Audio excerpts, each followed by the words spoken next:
Hey guys, welcome back to my channel. If you're new here, I do predominantly Australian true crime videos, and today's case is on Carly Ryan. Carly's case is both incredibly sad but very significant, and it is sadly still very relevant, as Carly is thought to be the first person within Australia to be killed by an online predator back in 2007.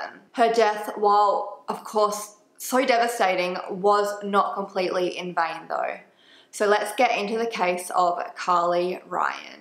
In 2006, 14-year-old Carly Ryan lived in the very small and quiet town of Stirling, South Australia, with her mother, Sonya Ryan, and her younger brother. Sonya Ryan gave birth to her daughter, Carly, at just 20 years old. And Sonya really did just live and breathe for her daughter.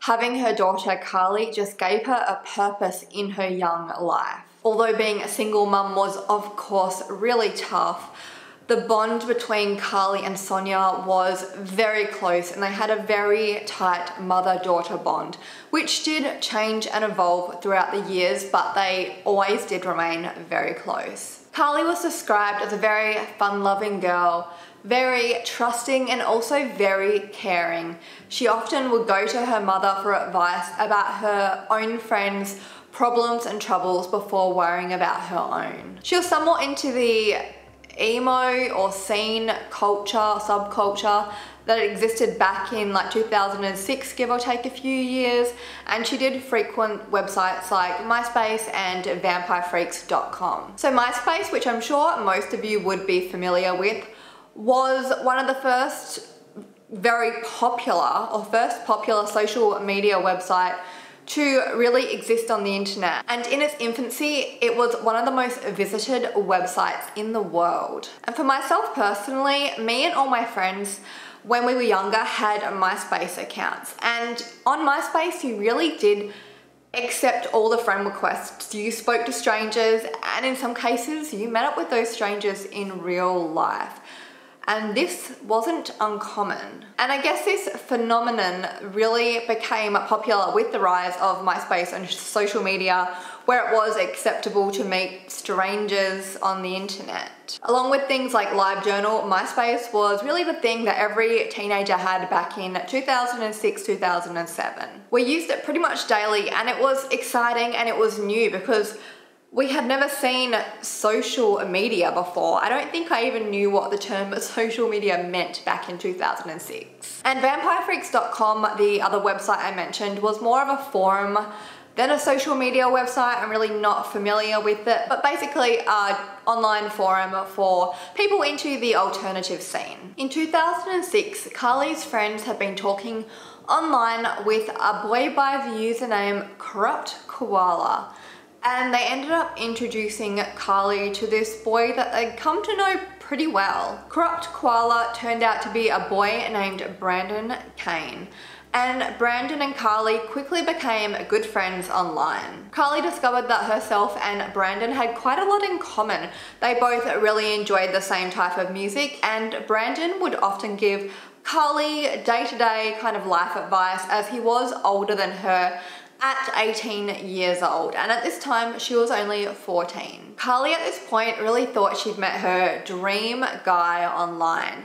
He was an American, or a Texan born actually, musician. He played guitar, and he was currently living in Melbourne, Australia, and bounced between Melbourne and the US, so he was kind of exotic as well. Brandon lived with his adoptive father in Melbourne named Shane. And Carly and Brandon's relationship really grew from a friendship to an online and telephone romance. Brandon would often tell Carly how much he cared for her and how much he thought she was beautiful, and this would make Carly so happy. I think 14's just the age when you have your first love, and someone besides like your family is telling you that you're special and you're beautiful and you're amazing, and it's an incredible thing. Carly really believed she was in love with Brandon, and she believed Brandon was in love with her as well. They often spoke about their future together and the day they would finally get to meet. Carly, being so close to her mother Sonya, didn't hesitate to tell her all about this boy she'd met online, Brandon Kane. Carly pretty much confided in her mother with almost every aspect of her life. Sonya Ryan would periodically peer over her daughter's shoulder when she was talking online to Brandon, as any concerned parent would, but she never saw anything that caused any concern for her. She did find her daughter's sudden fascination with this online boy a little bit strange, but I guess back then social media was kind of new, and it was really a new thing to have an online relationship in 2006. So it really didn't set off too many alarm bells at all for Sonya. Sonya herself could see the boy that Carly had described to her tapping away at his keyboard on the computer as they were having like a video conversation, and this really put her mind at ease. I think it's important to note here as well that in the Ryan's family home, the computer was in the living room, so Sonya could monitor her children's internet usage. So with Carly's 15th birthday coming up on January the 26th, 2007, of course she invited Brandon to her house in South Australia for her party. But Brandon told Carly unfortunately he was going to be in the US at this time, visiting family, friends or whatnot.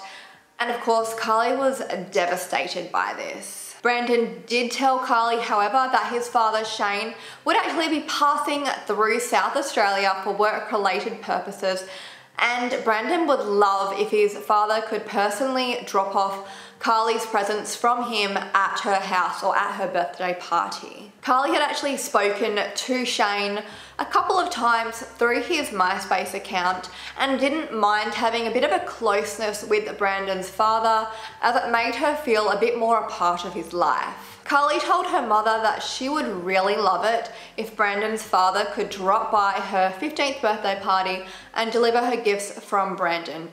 But of course, Sonya was quite hesitant at first, being that not only was this not, like, it was an online stranger, like Brandon was an online stranger, but it wasn't even Brandon coming, it was his father. So a complete stranger, an older man. She was definitely not sure about it. Sonya did speak on the phone to Shane before he headed to South Australia, and Sonya thought he seemed like a pretty decent and normal guy. He told Sonya he was a former SAS commander and now worked in security and would be passing through South Australia for work and would really love to drop some presents off to Carly on his son's behalf. Sonya agreed that Shane could drop by her daughter's 15th birthday party on the condition that she met Shane in person first in a public place, and Shane happily agreed to this stipulation. In January of 2007, Shane travelled from Melbourne to South Australia for his work and to drop off Carly's presents. Shane met Carly's mother, Sonya, in the main street of their town where they lived in South Australia, because of course Sonya wasn't comfortable having a complete stranger come into her family home before she had met him. Sonya asked Shane, who was dressed in his security shirt uniform, for some ID, and he presented her with his security card license. To Sonya, everything seemed to check out. Sonya agreed that Shane was allowed to attend Carly's 15th birthday party and even graciously allowed Shane to stay in her home for the duration of his South Australian visit. In the days leading up to Carly's birthday, Shane actually took Carly on a bit of a shopping trip to Adelaide's Arundel Mall, where he really showered her in gifts, which I guess is understandable given that it was his son's girlfriend and it was her birthday. However, he bought Carly everything from shoes to bags, which is pretty normal, but then he bought her underwear and fancy dress costumes and even a corset. Basically anything Carly wanted that day, she got. And he spent $400 on Carly, a girl he had just met, his son's new girlfriend. $400 is pretty excessive. And it's not even the price, it's literally agreeing as a fully grown male to buy things like corsets and underwear for, well, she was turning 15, but she was actually 14 at the time they went shopping together. Like, you just wouldn't think that was appropriate. And it's not appropriate. It's not even, you wouldn't think it's appropriate, it's not appropriate. It's weird. So on January the 26th was Carly's 15th birthday party.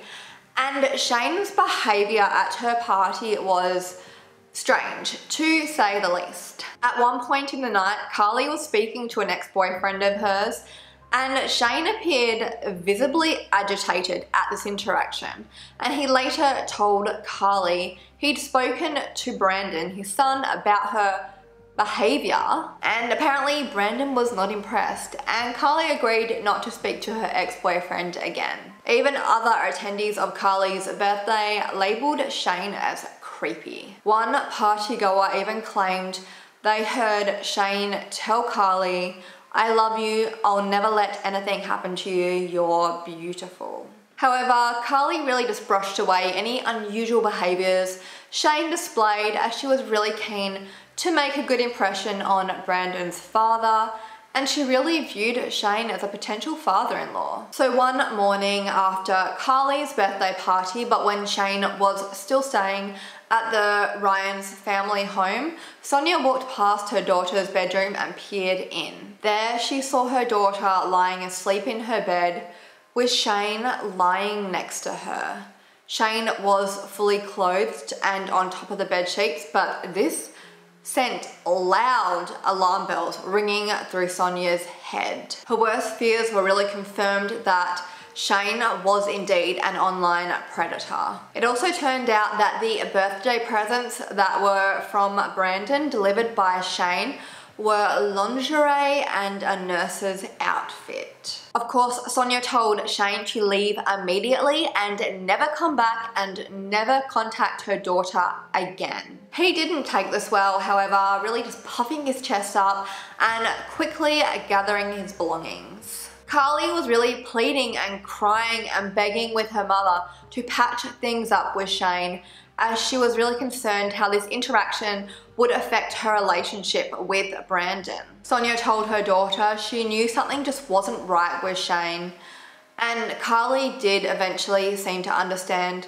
her mother's reasoning and eventually said, "Okay, Mum." Soon after Shane left, Carly actually broke down to her mother, telling her that Shane had touched her in an inappropriate way. Sonya, who was absolutely infuriated, as any mother would be, got in contact with Shane via email because she had no other way to contact Shane, and sent an enraged email telling him again to never see her daughter, never contact her daughter again, and if he did, she would be contacting the police and telling them exactly what he had done. And Shane didn't respond well to this, not surprisingly, calling Sonya some very inappropriate names and threatening to take her to court for defamation. Sonya at this point did take Carly's mobile phone away from her and cut off internet just temporarily to prevent Shane from being able to contact Carly.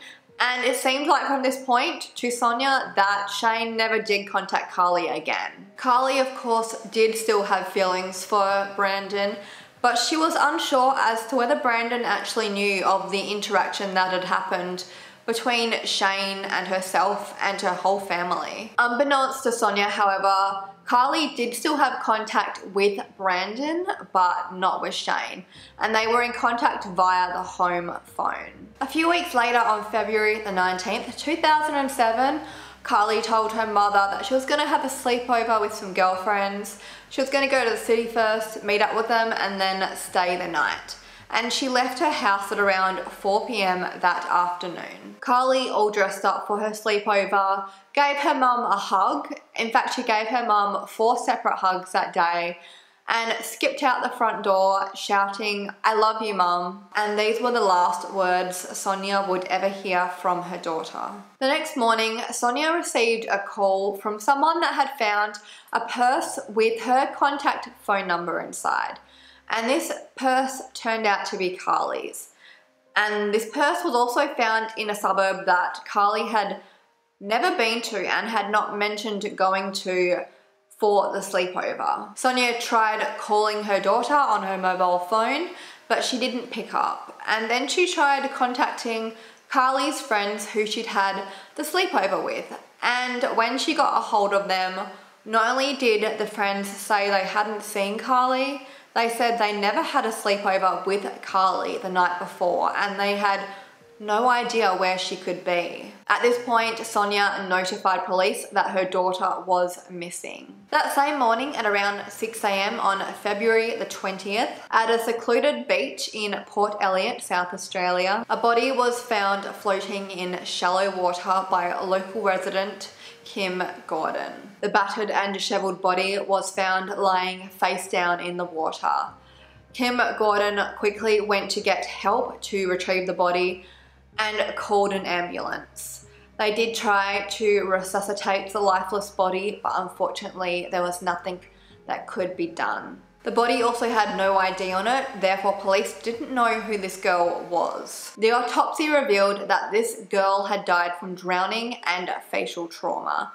She had also been indecently assaulted and her body had 19 separate injuries, including about 6 to 8 blows to the head. Police officers eventually pieced together Sonya Ryan's missing persons report with the body found on the beach, and they went to talk to Sonya Ryan about the girl they had found matching her daughter's description. Sonya Ryan was the one that had to identify the body, and it did turn out to be the body of Carly Ryan. At the same time, none of Carly's friends could explain how Carly ended up at Port Elliot Beach, which was 1 hour away from her home. The news of Carly Ryan's death was really in the headlines pretty quickly, and some media outlets even took Carly's interest in scene or the emo subculture out of context and blamed that on her death, which is just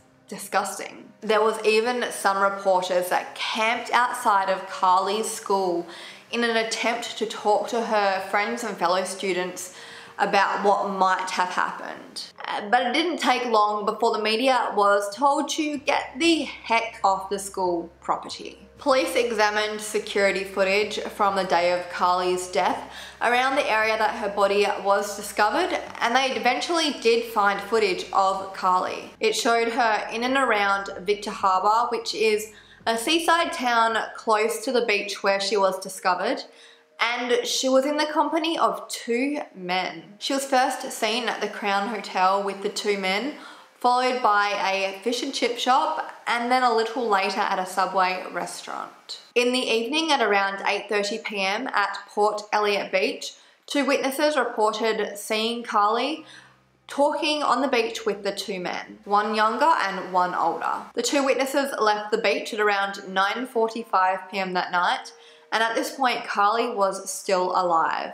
And the witnesses said as they were leaving, the older man got his torch and shone it on them, saying to them, "Are you alright?" A pale blue vehicle with Victorian number plates driven by the 2 men last seen with Carly led investigators to a property in the Mornington Peninsula, which is a peninsula southeast of Melbourne in Victoria, Australia. The person of interest from Mornington was 48-year-old divorced father of 3, Gary Francis Newman. Carly and her family knew Gary Newman well, but they knew him under a different name, and that was Shane. When police went to Gary Newman's home, they found him sitting at his computer, logged in, under the username Brandon Kane, talking to a 14-year-old girl from Perth in Western Australia. And it had only been 11 days since Carly's death.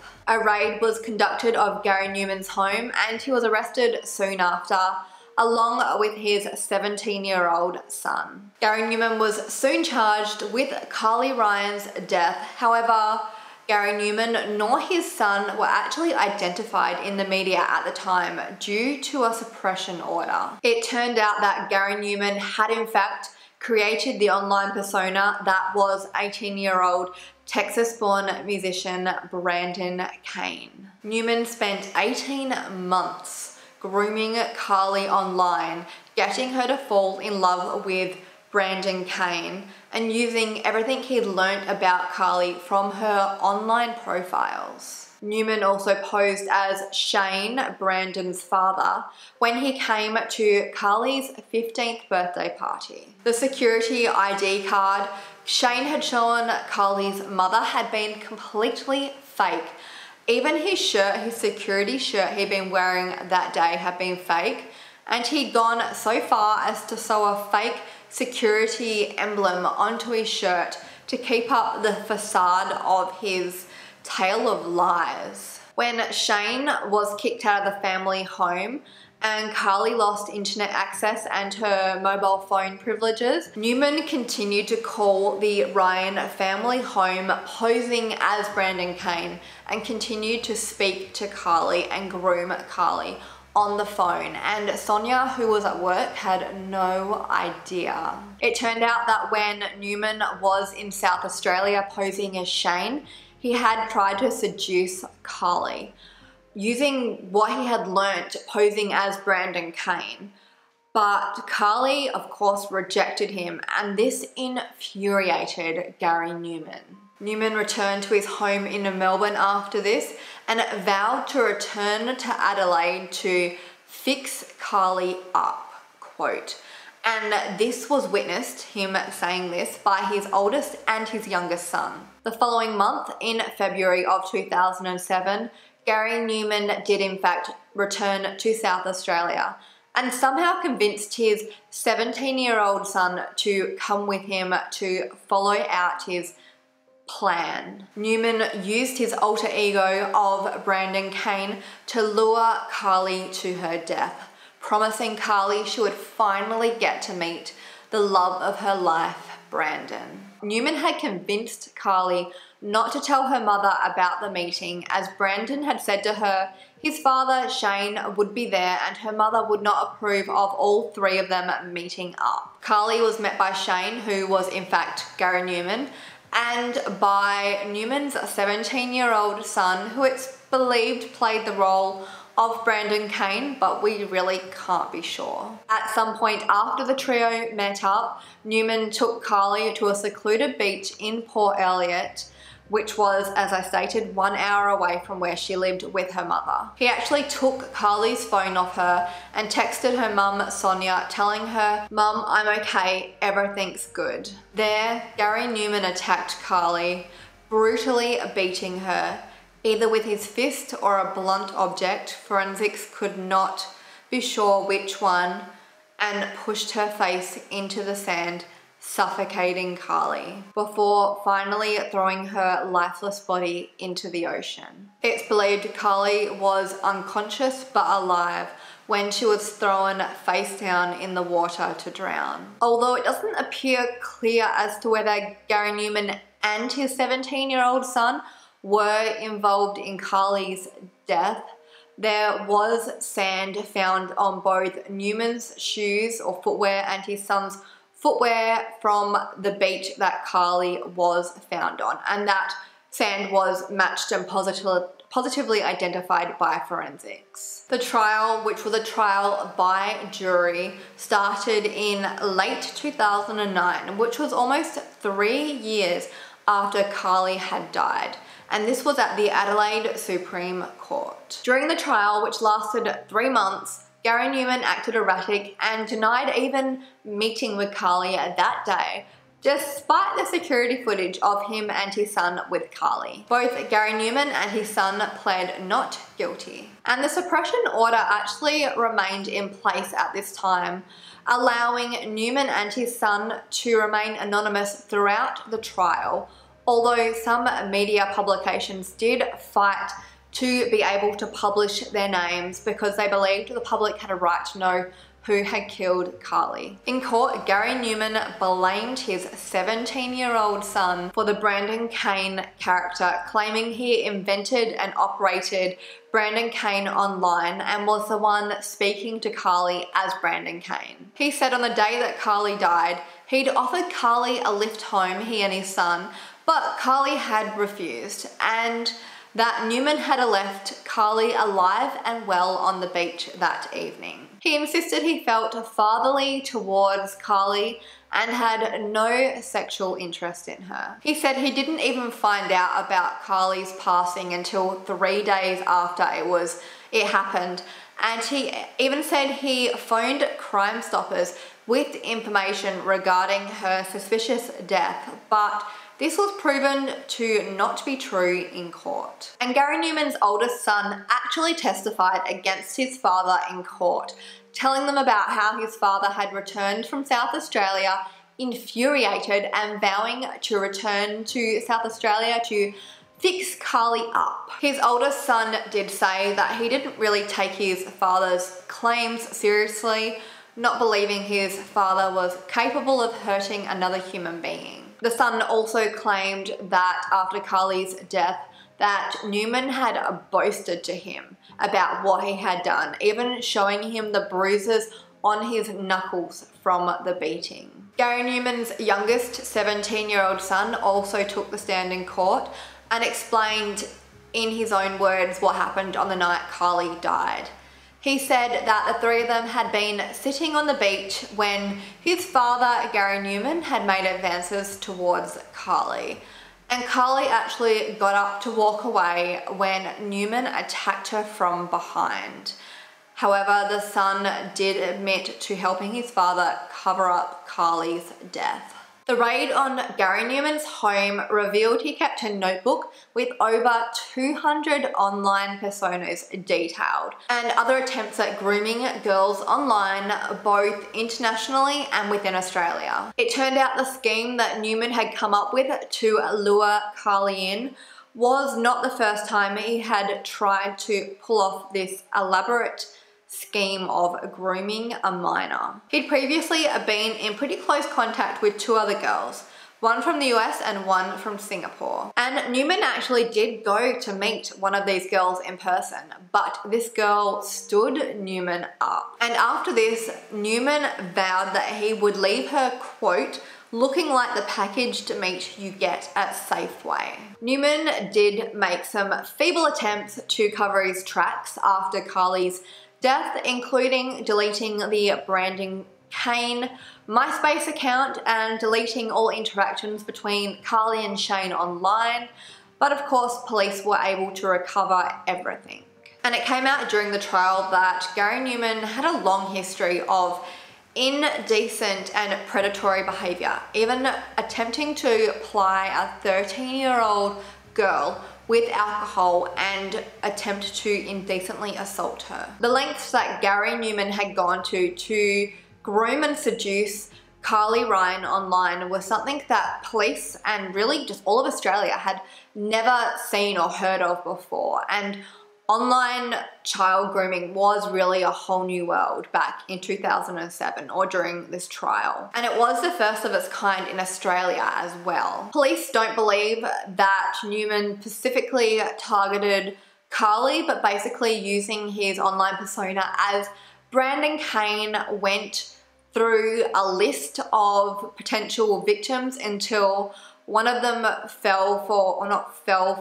one of them succumbed to his grooming. And he was really, by the sounds of it, a professional at this, and he had really thought out a very devious plan. And Carly, being so caring and so trusting, came right into his trap. On 2 separate occasions in the trial, Gary Newman's lawyer even tried to resign, claiming that Newman was purposefully trying to sabotage his efforts in the trial. On January the 21st, 2010, almost 3 years to the day since Carly Ryan's death, Gary Newman was found guilty of killing Carly Ryan. He was sentenced by South Australian Justice Trish Kelly to life in prison with a non-parole period of 29 years. And in fact, it wasn't until Gary Newman's sentencing in 2010 and many legal complexities later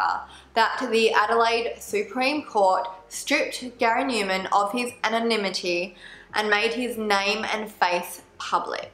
Newman's 17-year-old son was, however, cleared of all charges. as it could not be proved in court beyond a reasonable doubt that he had anything to do with Carly's death. And to this day, his name and identity does remain suppressed, as he was underage at the time of Carly's death. Justice Kelly stated at the time that Gary Newman deserves a life behind bars for his grossly perverted plan to deceive, seduce, and kill Carly. It was a terribly cruel thing you did to this beautiful, impressionable 15-year-old child. I say child because that's what she was.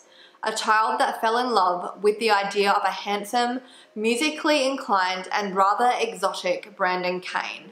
The real man was in fact an overweight, balding, middle-aged pedophile. You were obsessed with Carly to the degree that when you couldn't get your own way, you were prepared to kill her. And of course, Gary Newman appealed his sentence, but this was rejected. After the trial, Carly's mother, Sonya Ryan, helped to set up the Carly Ryan Foundation, a non-profit charity set up to promote internet safety. In 2013, the group began lobbying for legal change in an effort to improve internet safety for minors online. Also in 2013, Sonya Ryan actually received the South Australian of the Year award for her incredible efforts in contributing to her community, even after everything she had gone through. And she just continues to fight and contribute on behalf of her daughter. And most recently, the group in 2017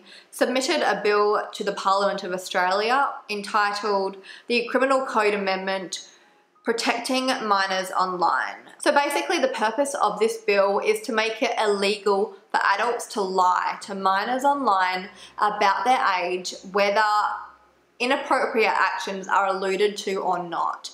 And this means that police can step in and arrest someone hopefully before any harm is done. So if an adult is seen lying about their age to a minor online, they can be arrested at that point before they attempt to meet up with the child. I hope that makes sense. It basically stops the predator before they are able to act and potentially harm this child.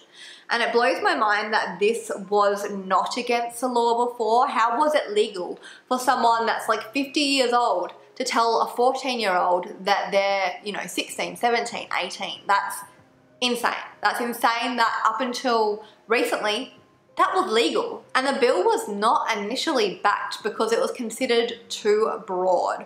So for example, if someone with a disability perhaps lied about their age online, they may not be aware of their actions, but you gotta think the police can use their own discretion in figuring out who's a predator and who just is not aware of their own actions. Like, leave that to the police's discretion to figure out who the bad guys are and who they're not. But on June the 23rd, 2017, this bill was passed and enacted into law nationally. And this became known as Carly's Law. In August of that same year, 2017, Carly's Law was used for the first time. Police swooped in on a 35-year-old Adelaide man and convicted pedophile who was grooming young children online, posing as a young woman, and he is now facing 14 charges, including child grooming online. A similar but tighter law was passed in South Australia on the 5th of July 2018, which made it an offence for an adult to lie about their age and who they are to a minor online and then attempt to meet up with them as well. This came into effect on the 13th of August 2018. So a patchwork quilt currently hangs in federal parliament, with the material being made out of Carly's favourite pieces of clothing in the shape of hearts, her favourite green spotted dress being the centrepiece. The patchwork quilt was displayed when Carly's Law was passed and on the 10-year anniversary of Carly's death. The Carly Ryan Foundation also created a mobile phone app called Thread, And this allows a person to send their location to their allocated contacts and emergency services if they are in danger. And this app was designed with Carly in mind because she did actually have her mobile phone on her on the day that she was killed, but perhaps she did not have an opportune time to send a quick text or make a quick call to her mother or to police. And the Thread app is actually free and available for anyone in Australia to download. And they are currently trying to raise money to make this app international. And that leads me to today and this week. So yesterday, as I'm filming this, was Carly Ryan's birthday, January the 26th, and she would have been 27 years old. And this week, on January the 31st, is Carly's day. I'm going to leave a link down below in the description, and I'm going to pin a comment as well for the Carly Ryan Foundation website where you can donate. You can make a one-off donation. It's an incredible cause. It's helping contribute to online safety, and this is still a prevalent issue, and we know it. There's still cases of girls and boys being killed when they're meeting up with people they believe they know online. Even if you can just donate something small, even if you just share this story, it's going to make a difference in improving yours, your children's, your families, your sisters, your brothers, your cousins' online safety in this country and internationally. And as I said at the beginning of this video, Carly's story is still as relevant today, 12 years later, as it was in 2007. And that has been Carly Ryan's story. Thank you for listening. Thank you for taking the time out to listen to Carly's story. It's been such an important one this week. Again, check out the Carly Ryan Foundation. Stay vigilant online, stay safe online, and I will speak to you soon.